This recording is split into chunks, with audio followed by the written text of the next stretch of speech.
Olá, meus amigos, como vão vocês? Nós estamos aqui em mais um encontro consagrado do Projeto Acolher Perdas e Luto. Boa noite, Adenal. Como vai você?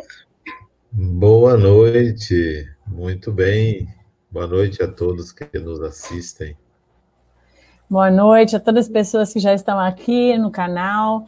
Queremos agradecer ao pessoal que está nos transmitindo, da Rede Amigo Espírita, como também da TV7, e também que a nossa live está sendo projetada tanto no canal do Encontro Consagrado no YouTube, como também do Projeto Acolher Perdas e Luto. Então, hoje nós temos um tema maravilhoso, o que é alquimia. Nossa, hoje já estou aqui, ó, Adenal, aqui, ó, com o caderninho pronto, só para fazer as Interessante. anotações aqui. Maravilhoso. Uhum. Vem cá, a gente tem alguma frase da Mirra antes da gente começar? Eu mandei para Marcela, né? Não sei se ela Então, pode colocar aí agora na pode tela, sim. né? Se ela puder colocar a primeira frase, né? Cadê? Se ela não puder colocar, eu vou procurar aqui Não, tá onde aqui está. já a primeira frase, ó. Quem. Ah lá. Ah, está aqui. Transite entre pessoas como quem as compreende, acolhe e respeita, sem deixar de lado seus objetivos de vida, sobretudo sua singularidade. Eu entendi que é você envolver-se no coletivo sem perder a sua natureza interior, a sua maneira de ser, né? Você ser capaz de estar em qualquer ambiente, se irmanando com as pessoas, mas sempre deixando um toque particular, uma maneira de ser pessoal, para que todos vejam a sua marca, a sua maneira de se portar como unidade, como singularidade. A outra, oriente as pessoas segundo suas necessidades, libertando-as de sua dependência e conduzindo-as à percepção profunda do divino. Nós costumamos nos tornar professores dos outros e tendo necessidade de mantê-las como alunas ou como pessoas que não são capazes de gerar o conhecimento. E nessa frase, ela coloca que a gente deve orientar as pessoas de acordo com o que elas precisem, mas ao mesmo tempo permitindo que elas demonstrem o seu próprio saber, porque todo mundo tem alguma coisa a ensinar a gente. Nós não somos totalmente sábios, né? A ignorância é uma característica do espírito. Então, a frase induz a isso, que a gente deve libertar as pessoas de uma dependência do nosso saber, para que elas próprias tenham o seu saber e, assim, tenham a sua própria percepção do divino, né? A outra, aprenda a voar com a sua consciência para alcançar planos elevados, sentindo-se além de si mesmo e se tornando a própria essência espiritual. É para a gente ir além da gente mesmo, né? O espírito tem sempre um plano a alcançar, uma dimensão a alcançar.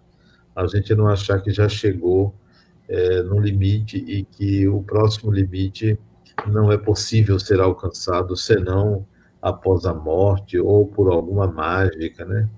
Nós sempre podemos ir além, em qualquer dimensão que a gente esteja, sempre podemos ir mais do que onde estamos. E esse mais se tornar a própria essência espiritual, se perceber espírito, né?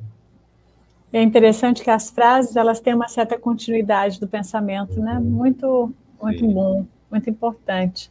Então vamos lá para a gente conversar um pouco hoje sobre esse estudo. O que é alquimia?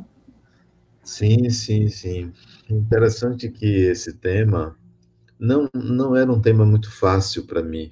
A primeira vez que eu li Jung se referindo à alquimia, eu não entendia de que se tratava, não alcançava, não tinha muito conhecimento da psicologia junguiana para entender o que era alquimia, o significado profundo desta palavra alquimia. Li, reli Jung, mas não entendia. Foi quando eu fui indicado por um amigo a ler o livro Alquimia, que é um livro escrito por Marie-Louise von Franz, uma mulher.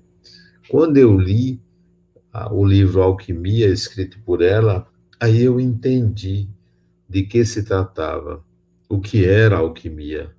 E aí eu voltei a ler Jung. E aí que eu entendi, de fato, o que Jung escrevia, porque já tinha um conhecimento de alquimia a partir da escrita de Marie-Louise von Franz, que eu aconselho quem quiser entender alquimia, leia este livro chamado Alquimia, escrito por ela. Bom, o que é alquimia? Aí a gente tem que remontar alguns séculos antes, talvez até milênios antes, porque a alquimia ela não tem uma precisão do seu início. Os registros históricos não são completos. Nós vamos encontrar alquimia no Antigo Egito, 4, 5 mil anos antes de Cristo, já se conhecia alguns segredos da matéria, já se trabalhava com a manipulação da matéria. Mas o estudo é mais robusto pelos registros históricos quando se vê a alquimia na Europa, na Alemanha, na França, na Itália, em outros países da Europa, na Inglaterra. Então, nós vamos encontrar os alquimistas.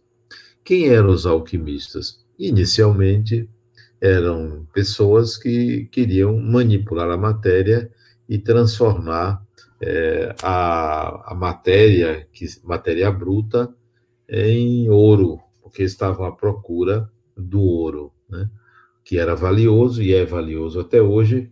Então, havia indivíduos que queriam transformar matéria em ouro.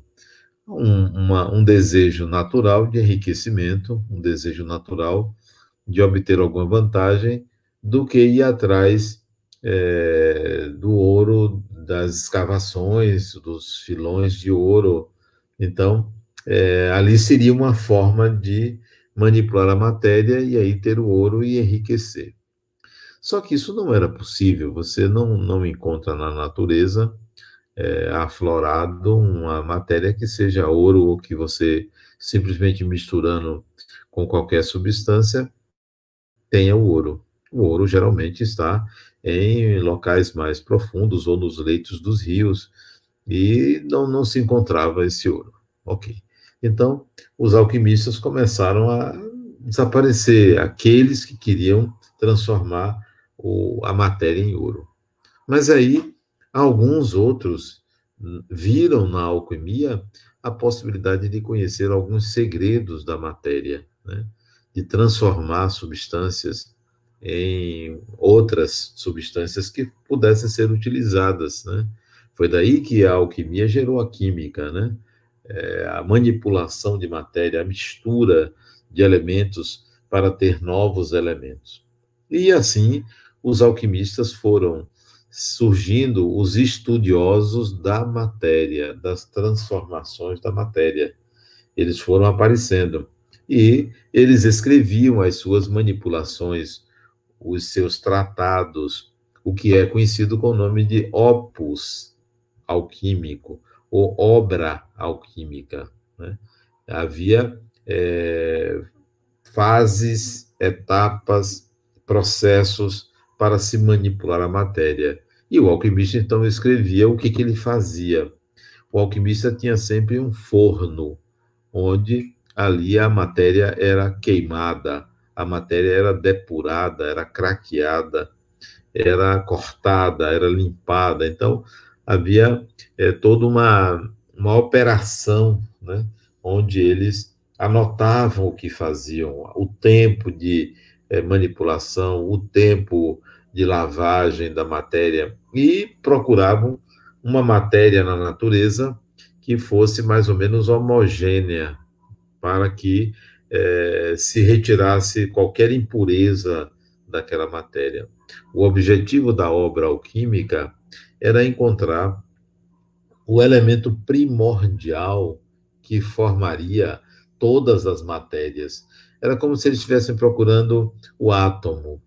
Só que a procura não era com o microscópio, a procura era submetendo aquela matéria a uma série de transformações, de manipulações, para se chegar à matéria primordial, à matéria elementar, aquela matéria que estaria em todas as matérias, como se eles buscassem o componente comum que, se você juntasse sob determinadas proporções, você faria a madeira, faria a pedra, faria o tecido. Então, eles estavam em busca desta unidade da matéria. Eles chamavam de lápis alquímico. Eles, então, com a opus alquímica, ele encontraria essa matéria elementar, esse lápis alquímico. Bom, aí havia anotações, que eram tratados alquímicos, anotações que o alquimista dizia o que ele fazia para esta obtenção.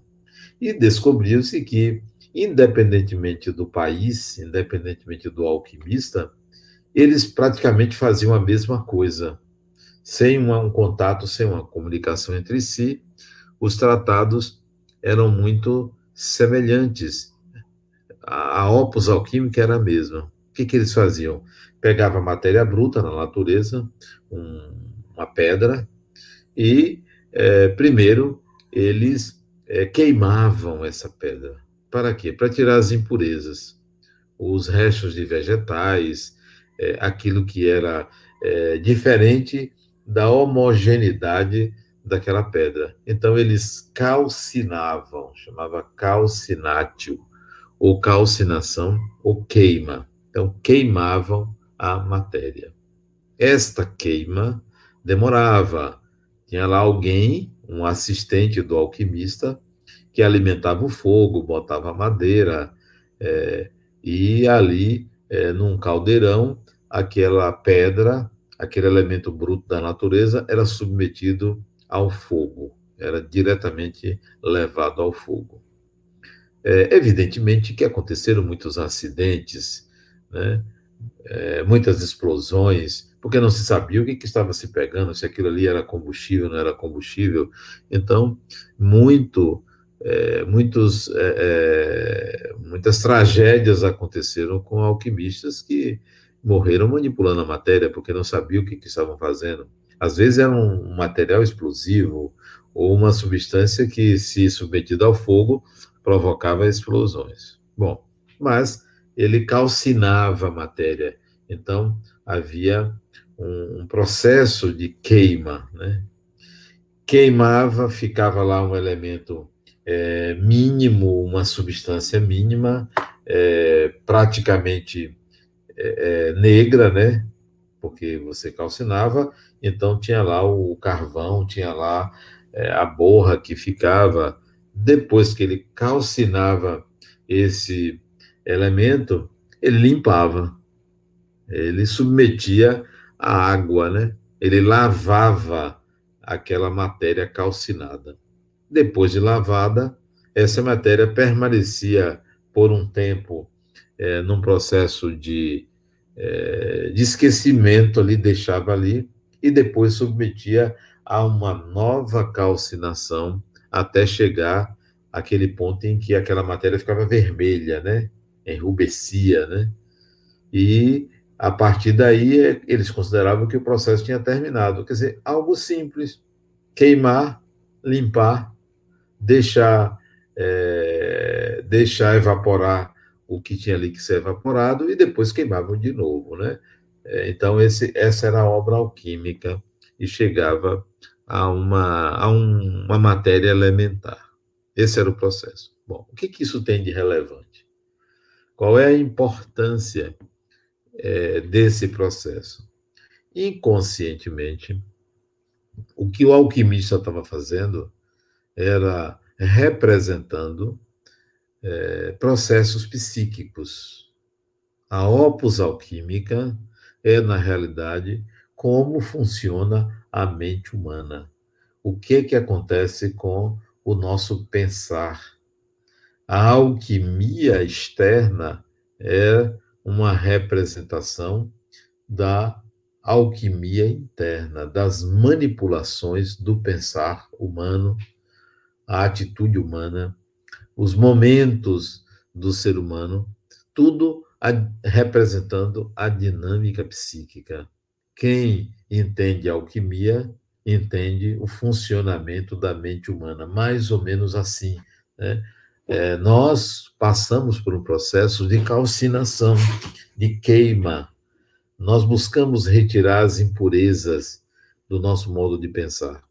Todos nós rejeitamos tudo que é negativo, tudo que é ruim, né? Nós queremos eliminar tudo aquilo que atrapalha a percepção pura das coisas. Então, nós chamamos esse processo de calcinação, de queima, né? E é um processo também sofrido, porque nem sempre deixamos ou gostamos de excluir tudo que causa algum tipo de inconveniência. Tem coisas que nós mantemos, nós não queremos perder, nós permanecemos até com certos vícios, nós não completamos esse processo de calcinação. E os alquimistas pegavam matérias que não conseguiam retirar tudo, porque o calor, a queima, o fogo ali não era tão intenso a ponto de retirar todas as impurezas da matéria. Precisaria de um forno muito mais potente. Assim acontece conosco. Nem tudo a gente libera, nem tudo a gente retira ou exclui da nossa personalidade, porque significaria uma perda de identidade. Às vezes a gente se identifica com um modo de ser, com um protocolo psíquico que a gente não deixa, porque aquilo é substancial, é estrutural. Então, essa calcinatio, essa calcinação, essa queima, ela nem sempre é completa. Então, o alquimista, ele, além de ser um químico, além de ser um manipulador da matéria, ele passava a conhecer como a mente funcionava. E os tratados alquímicos traziam essas informações, né? Porque eles sentiam, manipulavam a matéria, eles sentiam, porque eles estavam fazendo algo consigo próprio, consigo mesmo. Então não era uma coisa dissociada da própria natureza. E isso estava presente nos grandes tratados dos grandes alquimistas. Difícil trazer nomes, são muitos nomes. Jung traz centenas de nomes de alquimistas. Não havia um mais importante do que outro, porque a importância era o tratado em si. Eram os mistérios da natureza, os mistérios da vida. E eles não só enveredavam pela manipulação da matéria ou pelo reconhecimento que estavam lidando com a mente humana, mas sim com o espiritual, mas também com mistérios ocultos do conhecimento humano. Havia ali algo profundo, né? Por isso que os alquimistas eles eram temidos, porque eles sabiam manipular a matéria. Eles ofereciam à sociedade novos componentes, novos elementos, como a química hoje oferece. Eles sabiam com que lidava, eles sabiam influenciar pessoas. Em sua grande maioria, eles eram mestres. Eles não eram mais aqueles indivíduos que estavam buscando ouro. Eram indivíduos que tinham um conhecimento profundo da vida, por isso que eram respeitados os alquimistas. Quando a gente começa a entender o funcionamento da mente humana, nós vamos perceber que o alquimista que estava inicialmente buscando o ouro, na verdade, ele estava em busca do si mesmo. Porque o ouro, aquele elemento caro, dúctil, aquele metal nobre, na verdade, a psique humana, na verdade, o eu interior, na verdade, o self. Então, a busca por aquele lápis alquímico é a busca pela unidade. Você se perguntar assim, quem eu sou? Então, o alquimista, quando ele estava buscando o elemento primordial, a matéria que formaria todas as matérias, ele estava em busca da sua essência, da sua natureza interior. E aqueles processos calcinátil, sublimátil, na realidade, são processos psíquicos representados na manipulação da natureza. A nigredo, a albedo, a rubedo, são processos psíquicos tratados pelo alquimista. E ali eles conseguiam ensinar, mostrar algo que não era conhecido de nenhum sistema, nem de nenhuma religião, nem de nenhuma filosofia. O conhecimento alquímico era um conhecimento à parte, era um conhecimento que não estava dentro da religião. Eles, em geral, não eram nem ateus, nem religiosos, né? Eles tinham um conhecimento específico próprio, eles não estavam dentro da religião, embora nós vamos encontrar alquimistas que eram protestantes, alquimistas que eram católicos, mas a alquimia não surgiu dentro da religião, não era um conhecimento religioso, não era um conhecimento que surgiu do espiritual, era um conhecimento à parte. A alquimia deu origem à química de um lado, mas contribuiu para a psicologia do outro. Os alquimistas não se tornaram espíritas, não eram espíritas, até porque não existia espiritismo. O espiritismo é uma doutrina nova, 163 anos, é muito novo. A alquimia é muito antiga. Não foram os alquimistas que fizeram surgir o espiritismo, nem foi o conhecimento alquímico. O espiritismo surge dentro do protestantismo e do catolicismo, dentro da religião. Foram espíritos religiosos que trouxeram o espiritismo. Se há uma contribuição fora da religião, a contribuição foram de sacerdotes que não eram das religiões tradicionais, mas não a alquimia. A alquimia em nada contribuiu para o surgimento do espiritismo, tá? O surgimento do espiritismo teve uma contribuição muito grande da mediunidade, né? E os alquimistas não trabalhavam com a mediunidade, embora eram médiuns também, mas não eram inspirados por espíritos para fazer aquilo. Se eram, não era uma coisa organizada, tá? Então, a alquimia é como se fosse uma ciência à parte. Não cumpria certos ritos científicos, racionais, porque o racionalismo é do século XVII. A alquimia estava em desuso já a partir do século XVIII, já não se falava mais em alquimia, os alquimistas já estavam estudando mais profundamente a natureza, não estavam fazendo aqueles processos alquímicos, né? Aqueles fornos, né? Então, a alquimia era algo à parte. Contribuiu para a psicologia, por quê? A psicologia é uma ciência também nova, quase a mesma idade do espiritismo. A psicologia também surgiu ali pela década de 50, 40, 50 do século XIX. O espiritismo surge na década de 50 do século XIX. O conhecimento da alquimia vai favorecer o surgimento da ideia do inconsciente. Então, o inconsciente já era percebido pelos alquimistas, né? Não só pelos médicos, não só pelos estudiosos do comportamento humano. A contribuição da alquimia é muito grande para a ideia do inconsciente, a ideia de uma natureza subjetiva, de uma natureza mais profunda no ser humano.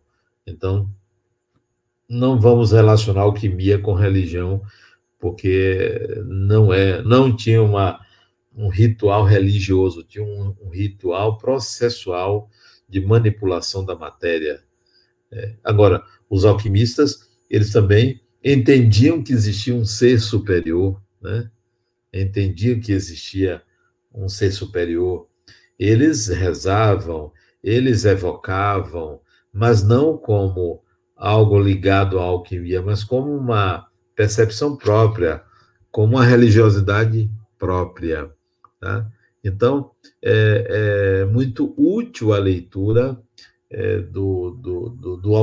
da alquimia é muito útil. Embora seja um pouco difícil a compreensão, mas é muito útil. É como você pegar uma criança de meses de idade, e acompanhar ela engatear, ela sair da dificuldade de se mover, ou se mover se arrastando, mas antes de levantar, ela vai engatear. E você subentende que o engatear é o desejo de levantar-se. É uma fase psíquica do domínio motor, né? É uma fase de um comportamento, o engatear, de um comportamento de autonomia. A alquimia é um processo que indica que há uma mente funcionando em processo de transformação, de modificação do eu interior, de modificação, de busca de uma identidade pessoal. Então, a alquimia vai contribuir para que nós nos vejamos como unidade, né? Nos vejamos como seres únicos. Então, essa é uma grande contribuição da alquimia, né? Os alquimistas, eles tinham um conhecimento hermético difícil, né? Os tratados alquímicos eram cheios de símbolos, cheios de anotações diferentes, difíceis, né? Por quê? Porque eles estavam manipulando a própria mente, cuja linguagem não é tão simples, não é a linguagem falada, não é a linguagem escrita, é algo cheio de imagens, de símbolos. Então, a alquimia vem revelar a simbologia do inconsciente, vem revelar que a nossa mente funciona com uma lógica diferente da lógica causal, com uma linguagem diferente da linguagem que nós estamos normalmente acostumados a mostrar ou a usar, né? Então, a alquimia, ela desvenda ou abre a ideia de que há um inconsciente e que esse inconsciente precisa ser visto, analisado, porque nós estamos muito acostumados a entender que a vida humana é a consciência. Estamos acostumados a aceitar que nós somos o que nós pensamos, ou que conscientemente pensamos, esquecidos de que dormimos.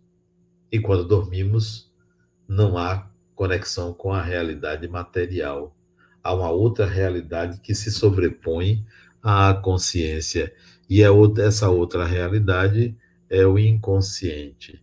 Então, a alquimia trabalha com o inconsciente, não com a consciência, mostrando o que é o inconsciente, como funciona o inconsciente. Esse é o grande ganho da alquimia, porque o ser humano é uma totalidade. Você, eu, não somos a consciência.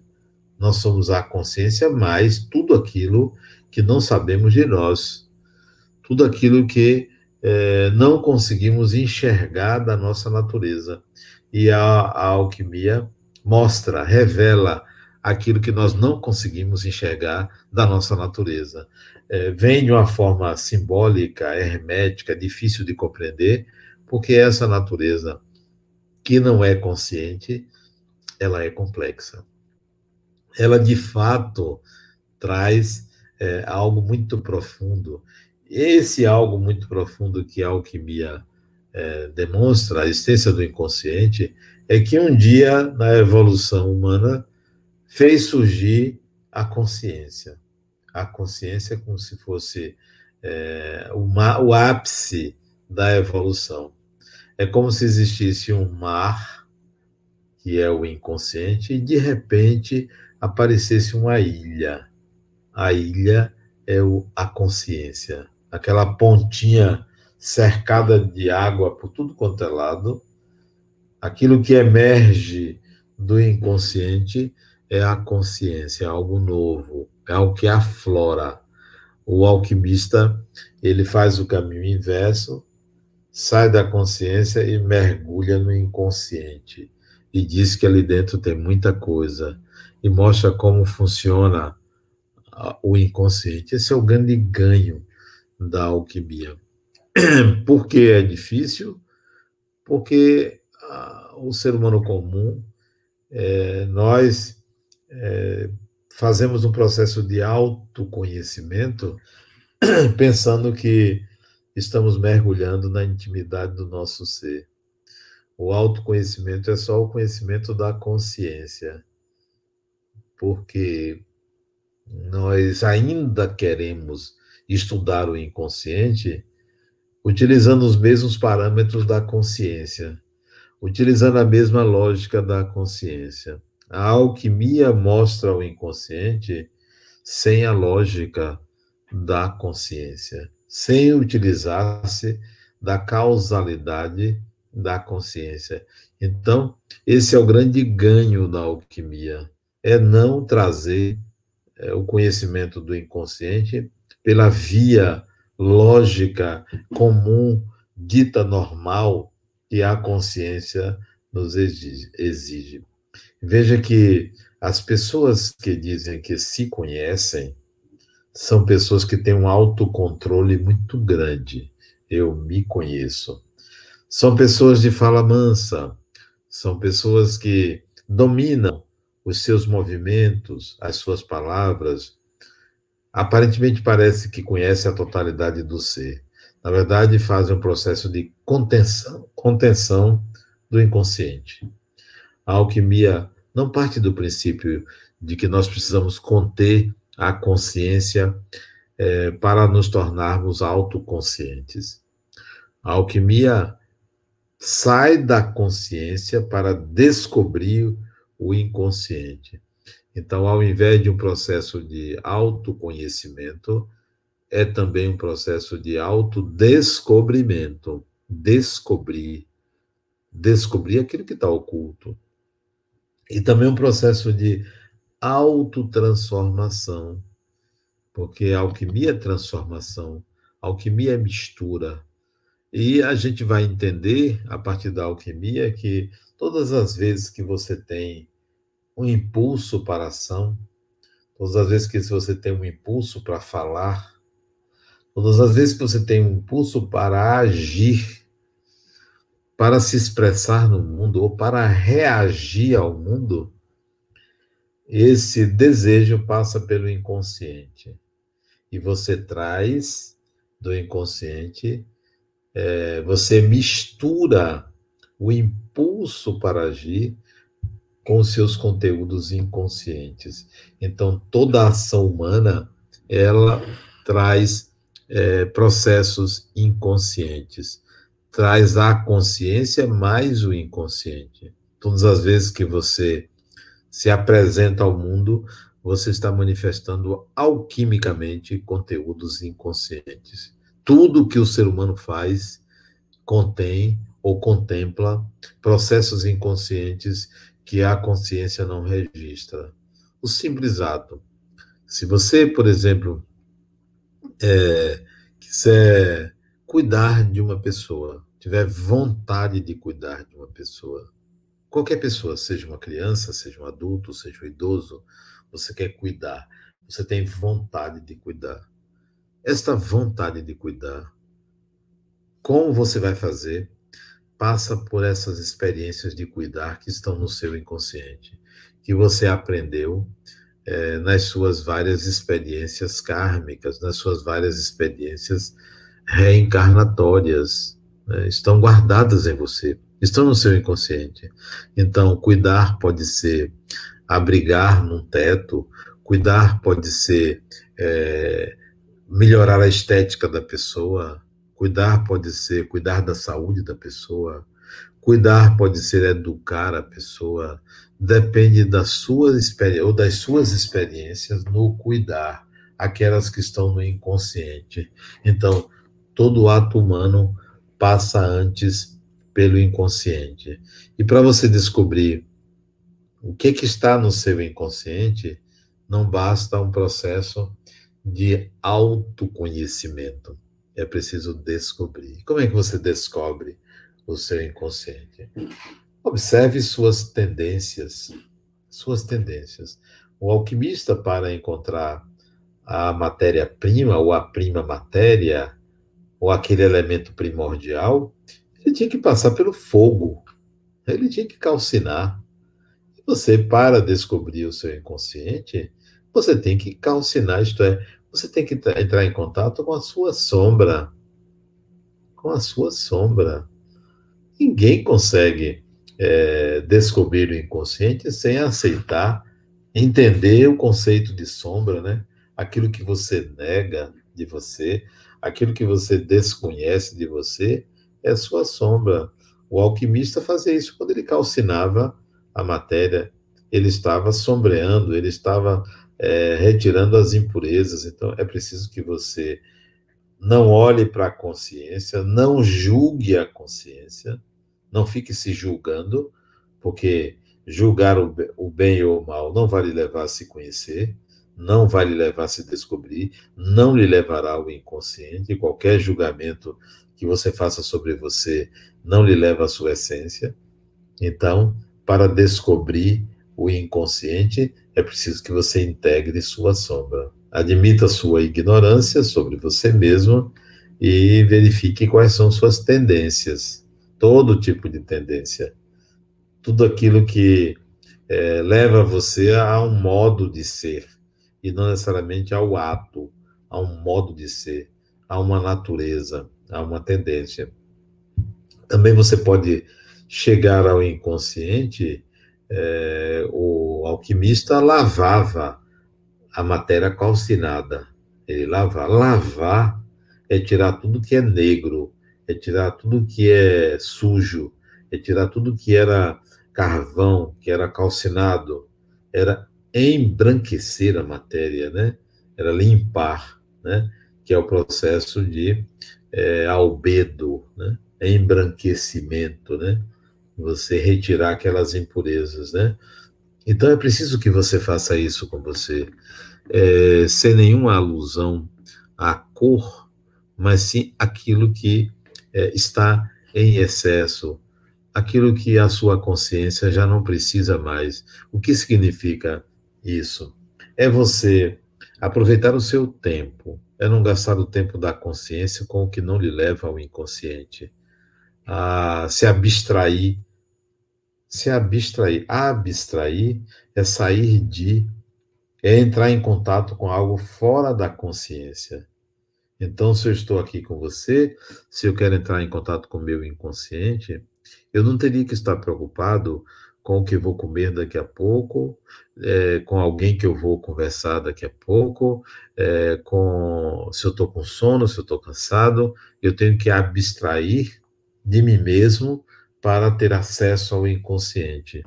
Então, esta albedo, ou esta entrada no inconsciente, é foco, é atenção, é observação acurada daquilo que não é visível à consciência, aquilo que não é acessível à consciência, não é visto pelos olhos, pelo olfato, pela gustação, pela audição ou pelo tato. É algo que vai além dos 5 sentidos. Penetrar no inconsciente não é uma coisa simples, não é. É algo profundo. Você tem ideia como quem vê um sonho. O sonho é algo que vem do inconsciente, é uma via de acesso ao inconsciente, é o sonho. Mas não é suficiente para você olhar para o seu inconsciente, porque vem numa linguagem também simbólica. É preciso aprender a decodificar a linguagem do inconsciente vinda pelos sonhos.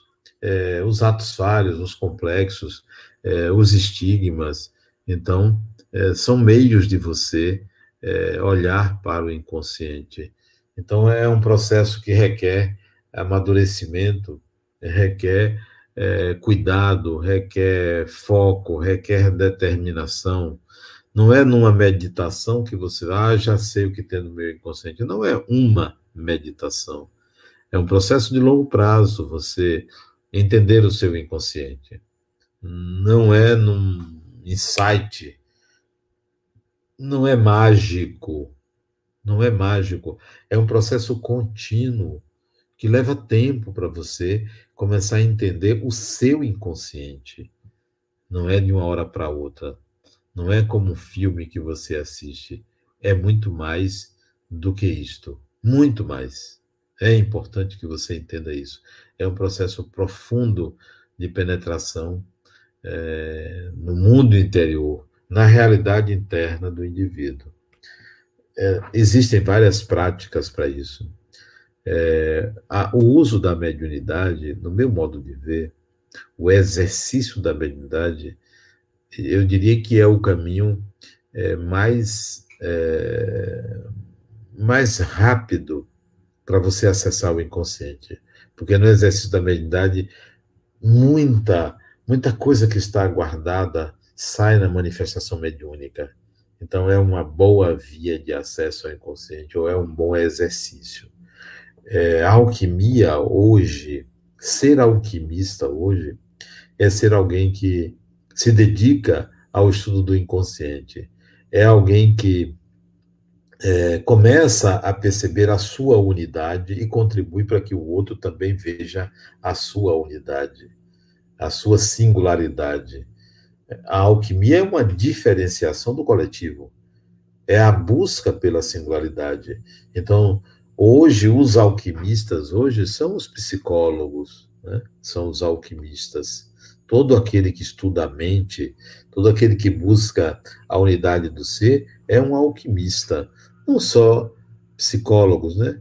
Pessoas que lidam com energia, pessoas que lidam com a dinâmica psíquica, pessoas que estão em busca da natureza singular do ser humano, são hoje os alquimistas. Aqueles hoje que estudam física, em particular física quântica, são alquimistas. Porque o que é a física das partículas? É a busca pela unidade da matéria. Os físicos de hoje são os alquimistas do passado. Não são os químicos.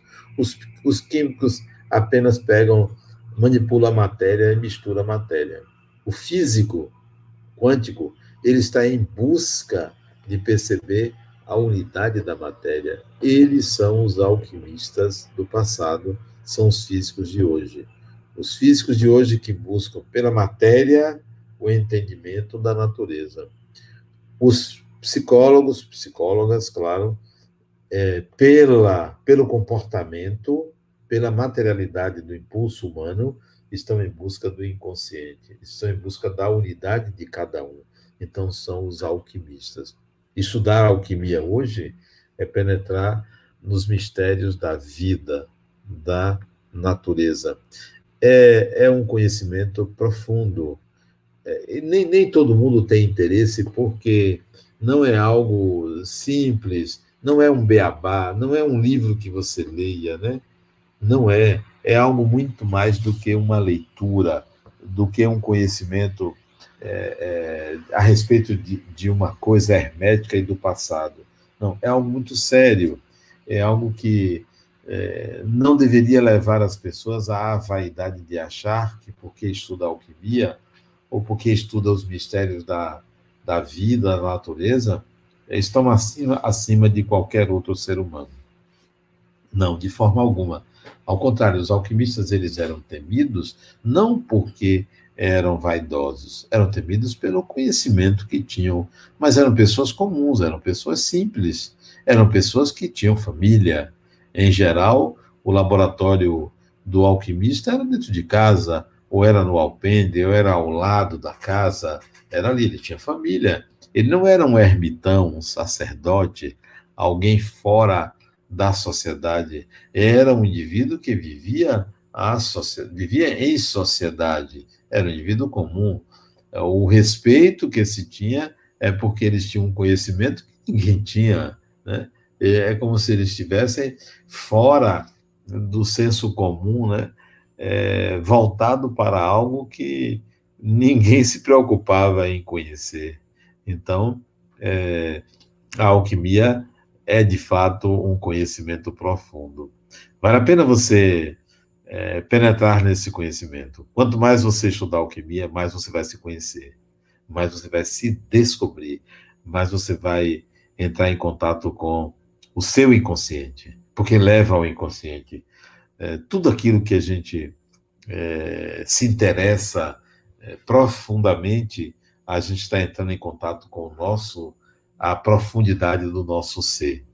Tudo aquilo que a gente busca do lado de fora para explicar a natureza, nós estamos nos afastando da nossa natureza interior.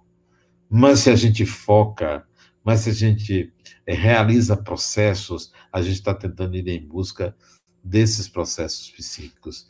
Eu aconselho sempre as pessoas a conhecerem a alquimia, principalmente aqueles que têm curiosidade sobre os mistérios da mente humana, aqueles que já começam a entender que doenças, que afecções, sejam doenças físicas ou mentais, elas são processos alquímicos, são representações, são sínteses de processos alquímicos. Aí você começa a entender que há uma alquimia interior que resulta neste ou naquele processo. Então, estudar a alquimia é você entender um pouco mais sobre essas manifestações do comportamento humano. Se você escolher, por exemplo, uma doença como a psoríase, me lembrei agora, qualquer outra doença serve, mas a psoríase, que é uma doença autoimune, é aquela doença que descama a pele, né? Às vezes nas articulações, às vezes no couro cabeludo, descama, né? Não é uma doença contagiosa, é uma doença praticamente pouco, digamos, não é uma doença grave, né? É uma doença autoimune, né? O que é isto? Por que descama a pele? Algo que aparece na superfície do corpo. E o corpo é um mata-borrão. O corpo absorve o processo psíquico em desorganização. Há uma desorganização psíquica, aquilo se manifesta como desorganização do corpo ou uma desordem orgânica. Isso é alquimia, que o pensar, o processo inconsciente vai atingir a consciência. E o corpo é parte da consciência. O seu corpo, o meu corpo, é parte da consciência. Então, a alquimia, a dinâmica psíquica, que tem lá um núcleo energético exigindo uma distensão, vai aparecer no corpo físico, por exemplo, como a psoríase, que quanto mais a pessoa está tensa, quanto mais a pessoa está ansiosa, portanto, quanto mais haja uma alteração psíquica, mais vai se manifestar no corpo físico, né? Então, nós temos que entender que tudo que acontece na periferia do corpo, tudo que acontece na periferia, no corpo físico, tudo que acontece externamente em nossa vida está relacionado com um processo psíquico, com a dinâmica psíquica. E a alquimia traz isso, que todo processo interno gera manifestações internas, que o que comanda a vida externa está no inconsciente, que o ego, o eu, é apenas uma tentativa de organizar esta relação entre consciência e inconsciente, de entender essa dinâmica. Então, meu conselho é que você estude alquimia. Quando Jung começou a estudar alquimia, foi por influência desta mulher que eu me referi, Marie-Louise von Franz. Ela que influenciou ele já no final dos anos 30 do século passado a estudar alquimia, porque ela era um alquimista reencarnada. Ela foi um alquimista que reencarnou. E logo cedo se dedicou novamente ao estudo da alquimia. Aí Jung, por influência dela, que era uma jovem, muito mais nova do que ele aconselhou que ela estudasse letras, e ela foi estudar letras, para ajudá-lo nas traduções. Quando ele começou a estudar alquimia, ele comprou os livros de alquimia que tinha disponíveis na Europa. esgotaram-se todas as publicações de alquimia porque Jung começou a estudar alquimia. Porque se Jung começou a estudar alquimia, é porque era algo muito importante. E as pessoas, então, se dedicaram a estudar aquele algo muito importante. Dizer que Jung era um alquimista é muito pouco. É muito pouco. Jung foi muito mais do que um alquimista. Bote aí o alquimista ao quadrado, ao cubo. Jung foi uma sumidade, uma enciclopédia. Jung penetrava em conhecimentos de tudo quanto é área do saber humano, né? Eu acredito que se existiram os 7 sábios da Grécia, Jung era um deles, né? Tinha uma sabedoria invulgar, incomum, né? Embora não soubesse tudo, alguns conceitos da psicologia analítica não são de Jung, são de auxiliares dele, da própria von Franz, de outras pessoas que auxiliaram ele a trazer o corpo da psicologia profunda, que era a psicologia de Jung. Então, eu aconselho você a ler von Franz. Leia von Franz porque você está lendo um alquimista. Ela era um alquimista encarnada. Tinha um conhecimento... E ela escreve de uma forma muito não, fácil não é o caso. De uma forma palatável, compreensível a quem não tem conhecimento psicológico, né? Assim se deu comigo. Foi muito importante ter estudado von Franz. Bom, isto é alquimia. Eu deixo a vocês agora as perguntas. O que vocês querem saber mais do que eu coloquei? Aí eu chamo Rosana para trazer as perguntas que foram feitas, para ver se eu não conseguir responder, Rosana responde. Tá sem som, Rosana. Bote o som. Olha que ótimo, você é alquimista aqui, não tem dúvida. Inclusive, essa é uma das perguntas. A Thaís, ela diz: e você, Adenar, você acha que você já foi um alquimista em outras encarnações? Eu acho que não. Não me vejo alquimista, primeiro pela dificuldade de entender a alquimia. Eu tive dificuldade. Não tenho nenhuma vaidade. Eu reconheço a minha dificuldade. Então, esse era o primeiro. O segundo é que minhas encarnações elas foram muito mais próximas da religião do que da alquimia. Então, desde o século XIII que eu me dedico ao estudo das religiões em várias encarnações. Então, não me dediquei à alquimia. Eu vim conhecer a alquimia nesta encarnação, lendo Jung. A Denise Silva, ela disse: quais os nomes dos principais alquimistas da história? São muitos, eu não decorei nenhum deles propositadamente, Denise. Mas se você entrar na internet aí, alquimia, você vai encontrar vários, não tem nenhum em particular. Jung tinha alguns que ele falava, ele mais lia, né? Mas eu não decorei esses nomes. Fiz questão de não me fixar nenhum. Ana Júlia: oi, Aninha, como vai você? Julinha. Qual a importância da alquimia para os dias de hoje?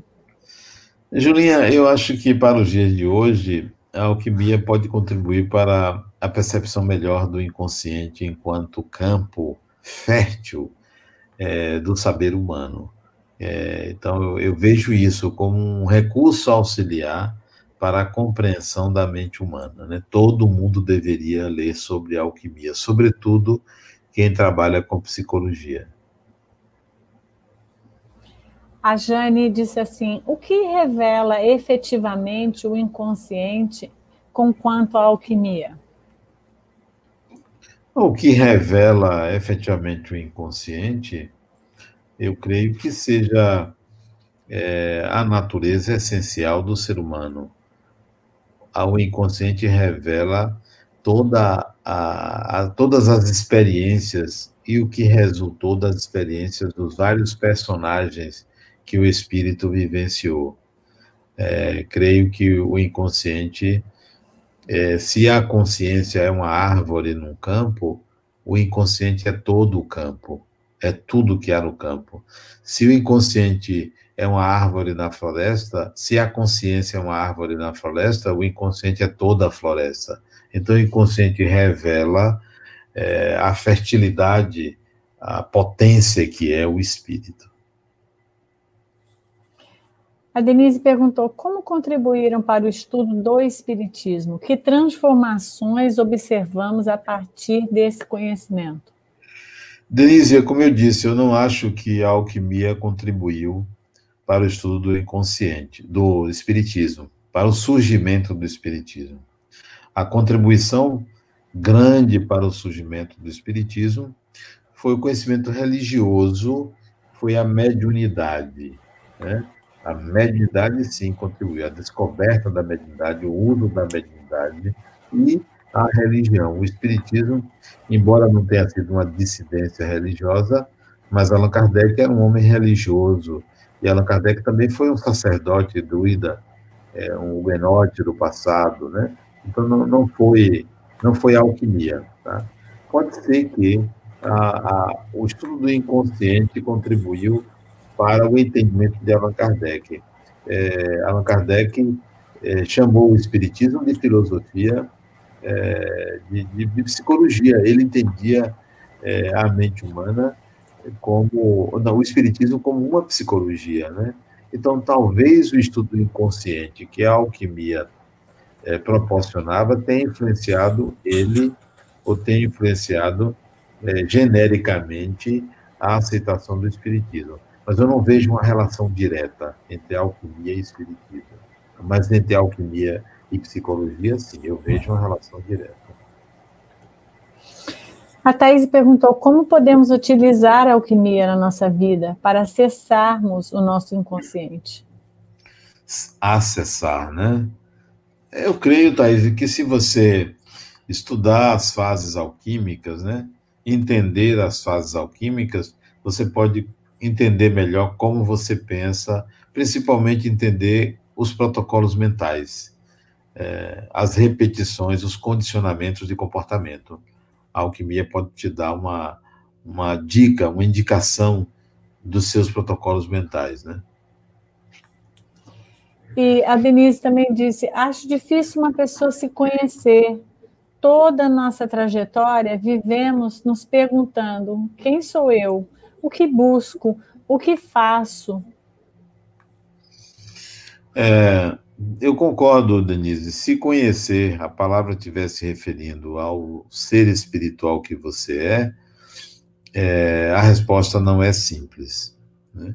Se você estiver se referindo ao personagem Denise, a resposta é mais simples, quem sou eu, né? Você tem muitos elementos de identificação de quem é esta pessoa que se apresenta ao mundo. Se você quer saber quem é o ser espiritual que você o espírito de fato, o quem sou eu, vai exigir muito, muito estudo, muita renúncia até, muita autopercepção, vai exigir de você o não julgamento, vai exigir que você entre em contato com sua sombra, vai exigir que você analise suas tendências. Então, a pergunta quem eu sou tem que ser dirigida ao espírito e não ao personagem. E aí você vai entender que vai precisar de muito tempo para essa resposta. Muito tempo. A Leonor perguntou, o inconsciente tem alguma relação com o esquecimento do passado do espírito? Leonir, né? Leonir. Leonir, ele, né? Acho que é Leonir, ele, né? É isso, é porque eu não tinha, eu estou vendo pela uma relação, não tinha ainda visto a foto. Leonir, sim, o inconsciente está lá dentre muitas informações, muitos afetos, muita energia, estão todas as suas encarnações, todos os personagens que você construiu na sua evolução estão no inconsciente. Necessariamente, então, acessar o inconsciente é acessar parte do seu passado reencarnatório, né? A Maria Helena colocou uma pergunta que talvez tenha uma palavra. Ela disse, uma pessoa que é ansiosa, a meditação, ela colocou andando, é uma ferramenta eficaz? Maria Helena, você fez uma pergunta interessante. Particularmente, eu gosto muito da meditação andando. Da meditação que ocupa meu corpo com uma atividade repetitiva, que deixa o corpo liberado para o movimento. E aí eu entro em contato com o meu ser, porque o corpo está em movimento. A paralisia do corpo, para mim, não me leva à profundidade do meu ser. Então, eu gosto muito de refletir andando. Às vezes eu leio andando. Eu pego o livro e leio andando. Às vezes não. Eu gosto muito de andar e de pensar enquanto ando, né? Eu gosto muito de ter uma bolinha que eu fico jogando essa bolinha e ali eu estou ocupando minha mente enquanto o corpo está numa atividade condicionada, numa atividade repetitiva. Sim, eu gosto muito. Se a sua pergunta teve esse objetivo, pode ter certeza que eu também gosto. Não sou uma pessoa ansiosa, não sou. Mas se fosse, andar seria bom para diminuir a ansiedade. Na realidade, eu aconselho quem é ansiosa, quem é ansioso, necessariamente não é meditar andando, mas sim, para você curar a ansiedade, você tem que aceitar as suas fragilidades, aceitar suas fragilidades. O ansioso, ele espera por um sucesso e ele não gosta de um fracasso futuro.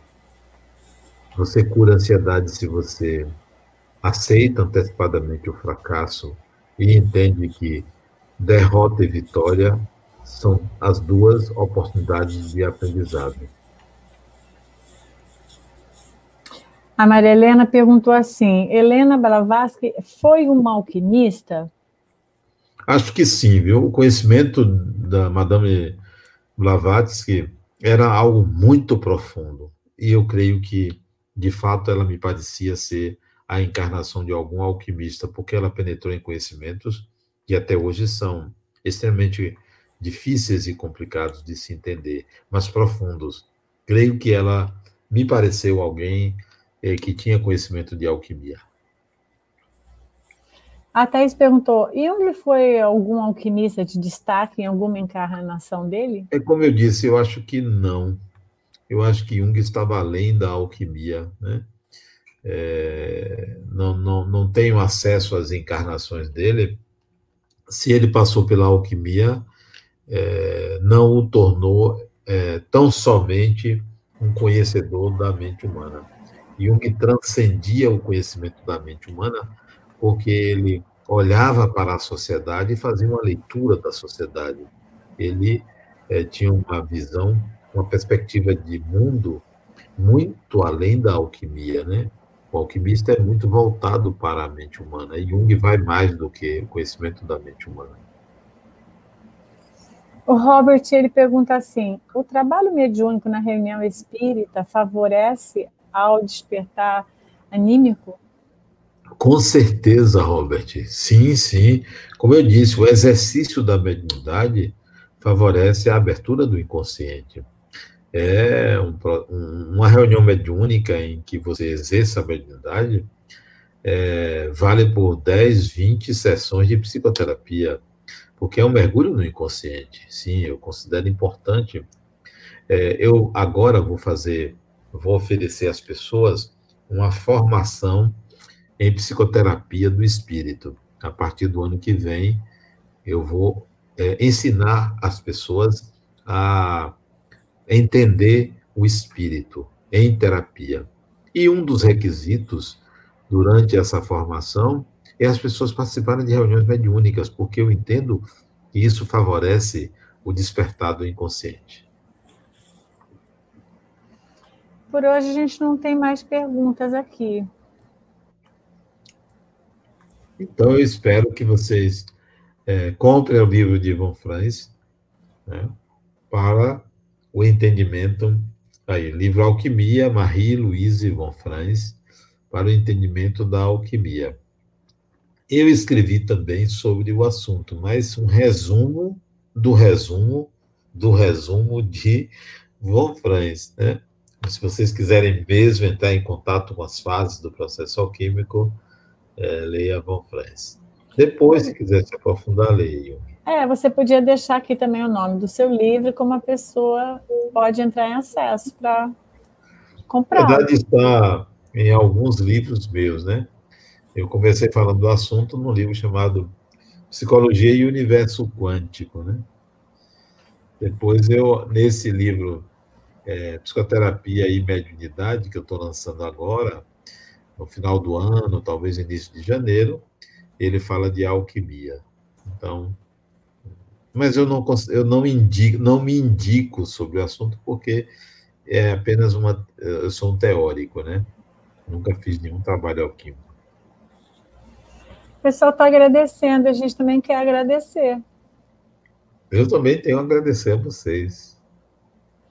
Pela oportunidade de a gente conhecer. Sempre aprendizado para mim, né? Sempre aprendizado. E fiquei achando super interessante esse pré-requisito que você estava dizendo do seu curso, justamente porque muitas vezes as pessoas não têm essa conotação de uma reunião mediúnica como um processo desse auto-olhar, né? Muitas vezes as pessoas têm um olhar diferente para a reunião mediúnica, então é muito interessante você trazer isso, porque expande essa visão. Será pré-requisito, né? Para aqueles que querem ser terapeutas do espírito, olhar o outro como espírito, você só leva o outro até onde você foi. Então, você precisa entrar nesse universo mediúnico, né? Não necessariamente ser espírita, mas experimentar a mediunidade. Tem que experimentar a mediunidade. Como é a mediunidade em mim? Isso é pré-requisito de quem vai atender alguém que, por exemplo, apresente uma problemática mediúnica num consultório. Então, é importante esse mergulho na mediunidade, na própria mediunidade, né? A Charles teve aqui uma pergunta agora no último minuto. Qual a contribuição da alquimia de Paracelso para os trabalhos mediúnicos? Olha, o espiritismo ele surgiu como ocultismo. Ocultismo. Antes de ser espiritismo, se falava em ocultismo. Eram pessoas que manipulavam energias, né? Pessoas que se interessavam pela mediunidade. Paracelso, um deles, e muitos outros, né? Charcot, em Paris, muitos espíritos encarnados, além de Paracelso, se dedicaram ao estudo da mediunidade. E essa é a contribuição para o espiritismo, mas não porque eles se interessavam em alquimia. A alquimia não está relacionada com o espiritismo diretamente, só indiretamente. Aí tem a Kailine, que escreveu assim: qualquer pessoa pode ser médium? Kailine, onde é que você achou esse nome, Kailine? Por que não achou um nome mais assim simples? Adenauer, por exemplo, né? Kailine, todo ser humano é capaz de ser influenciado mediunicamente, né? Todo ser humano, independentemente da religião, da cor, do gênero, da cultura, da idade, todo ser humano é médium, porque pode ser influenciado por espíritos. Então, é bom desenvolver essa mediunidade. Qualquer pessoa pode desenvolver sua mediunidade. Você disse que seus pais deram ter muito carinho nele. De fato, Kailine é um nome diferente, viu? Nós somos diferentes. Adenauer é K e Kailine aí. Kailine ou Kailine, né? Não sei esse Y aí no final. O José Luiz escreveu: gratidão, Adenauer, Rosana, e aos demais, não esqueçam de curtir. Gente, isso é muito importante. Quando vocês compartilham a live, isso faz com que ela possa chegar em muitos outros lugares. Então, dando like, compartilhando, subscrevendo no canal do Projeto Acolher Perdas e Luto. É muito bom essa participação de todos, porque isso faz com que esse conhecimento se espalhe. Adenauer, obrigada de novo ao projeto. Hoje a gente está aí com Gabi e Marcela, cuidando do backstage. Sem elas, isso não aconteceria, essa live. E também a todas as pessoas que assistiram. Muita gratidão pelas perguntas, por vocês estarem aqui com a gente. E ao pessoal, as redes transmissoras, que com esse carinho, né? Todos os dias nos ajudam a divulgar esse trabalho, que é a Rede Amigo Espírita e a TV7, queridos parceiros. E a você, pelo seu tempo, pelo seu carinho, pelo seu conhecimento, é muito bom. Eu gosto muito de estar aqui falando desses temas, porque eu também aprendo muito, né? Cada momento de imersão nessa temática, a gente encontra um caminho que leva a um outro entendimento, né? Como se houvesse uma alquimia interna quando a gente se interessa por esses assuntos, né? Olha lá, as frases de hoje da Mirra vão estar disponíveis no nosso site. E eu desejo a todos vocês um fim de semana maravilhoso. A você também, Adenauer, que a gente possa ter muita paz no coração. Obrigado. E até daqui a 2 semanas que a gente vai continuar falando. Tem algum assunto assim específico da próxima? Nós vamos continuar falando, e em 2 semanas vamos continuar estudando alquimia. Tá bom. Vamos lá. Então, um grande abraço a todos vocês, gente. Obrigada.